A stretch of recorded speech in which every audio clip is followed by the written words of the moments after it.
Eric's girlfriend called us, frantic, crying. She said that Eric was in an accident. When we got to the hospital, he was still in a coma. It was devastating seeing him in that state. And they said they didn't know what was going to happen. The doctor came in and I asked him what was wrong with Eric, and he was giving me a lowdown, and he was reading it off of a piece of paper. And so I still have it to this day, so I know everything that was wrong with it.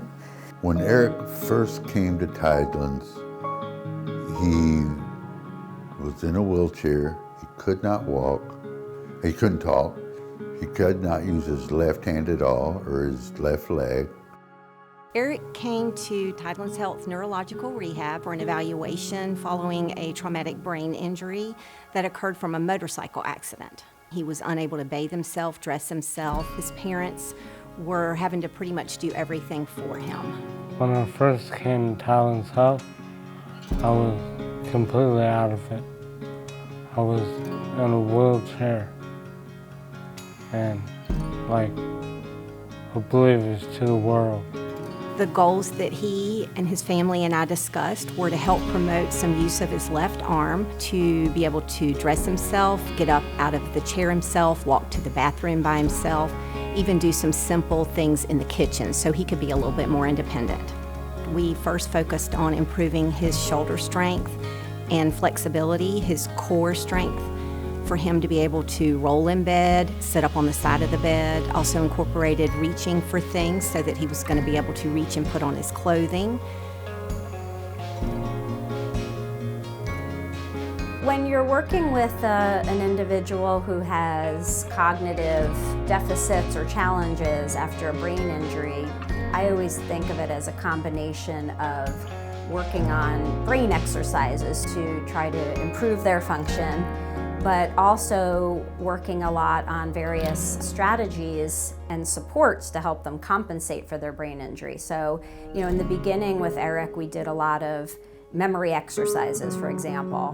More recently, we're working a lot more with other types of memory aids. For example, writing in a journal daily to record his activities so that he can go back and review those activities and help him remember how he's been spending his time. Eric is honestly a joy to work with in therapy. He is incredibly motivated. One of his little favorite phrases, if I say, well, I don't know if I should do it at this level or the harder level, he'll say, level me up. Eric is a pleasure. He's hilarious. He's so fun to be around. He's always positive. He is willing to try anything and do everything. He never complains. He's got the best sense of humor. We get to have a great time with him anytime he's here. I've improved a lot. I'm doing a lot on my own now.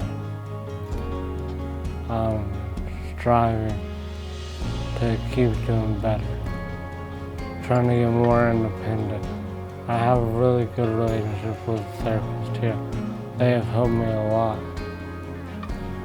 I love them. I really do. The speech therapist was looking for activities that he could kind of continue doing that would carry over what he had learned and all the skills that he's gained in therapy. So she was looking for volunteer opportunities, and we thought, well, this is the perfect place for him to volunteer.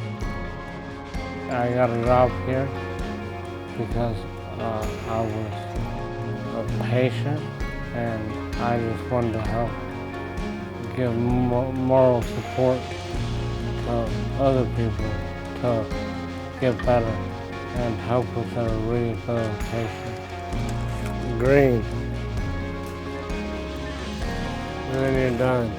Thank you. He's come so far, it's like a ray of light. It's unbelievable. From what the doctor said originally, that Eric may never wake up, to him walking around and talking again, and even making little jokes. Eric's ability to start doing stuff to help relieved a lot of tension on me.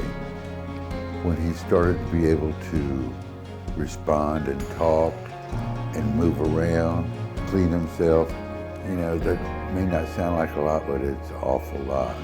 My vision is I see myself helping people out and just to be a little bit more like normal. It's gonna be awesome.